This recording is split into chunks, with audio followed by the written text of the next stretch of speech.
Hi there, today we are going to learn about Python. Not the snake, but the language. We will define some steps that we can use to learn the language. Not only the Python language, but most of the computer language that exist follow the similar kind of philosophy. And we will see some basic concepts of Python that we use to write a line of code. A very simple line of code would be to print a statement or to say hello world. Let's see how it works. So to write a Python program, we need a coder or a program who writes the code into the computer, and the computer needs to understand what the Python programmer is writing and to understand and prepare the result or what he wants to print. In this case, let's say it's hello world. To do these operations, there are a few steps involved, which are interpreter. So interpreter is a sort of piece of program which understands what we are writing and sort of interprets it to the computer. And then the compiler who takes this piece of program and runs it.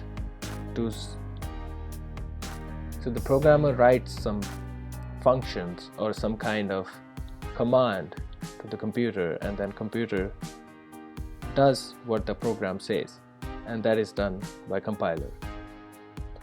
So this is how a very simple program of a Python looks like. It says print hello world.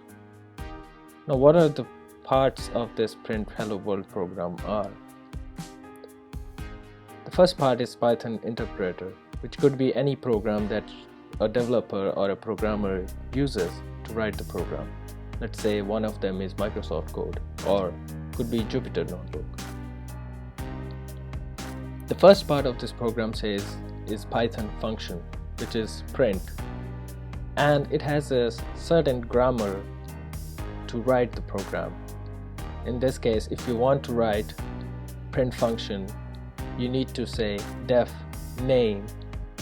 In this case it's print, and then two parentheses. Inside these parentheses we can put any kind of variable, which we will see next, and then put a full colon, which says that we will like to write what the program does.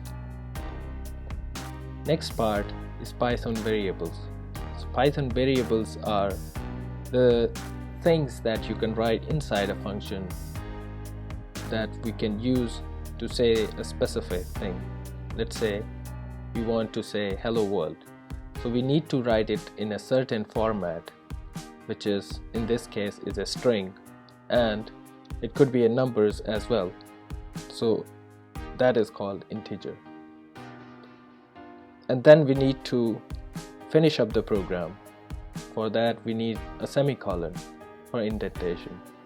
One special thing about Python is we don't need this indentation.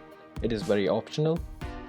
The way Python recognizes that the function has ended is the way it is formatted, or the way it is written.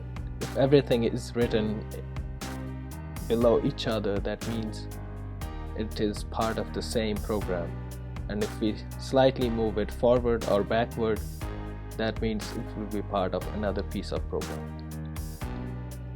So this is a very quick introduction to the Python programming or programming itself. If you want to learn more, there will be very useful links.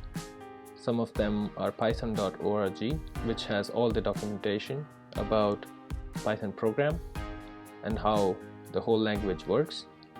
Also, there is a very beginner course on freecodecamp.org on YouTube, which you can access. And this marks the end of our very quick overview of Python programming. This small presentation will be available to download. You can quickly download this chart and go through it whenever you want to go through. If it is very new for you to do programming, I think this will be very helpful. And if you find this useful for yourself, please subscribe us on the YouTube. Thank you.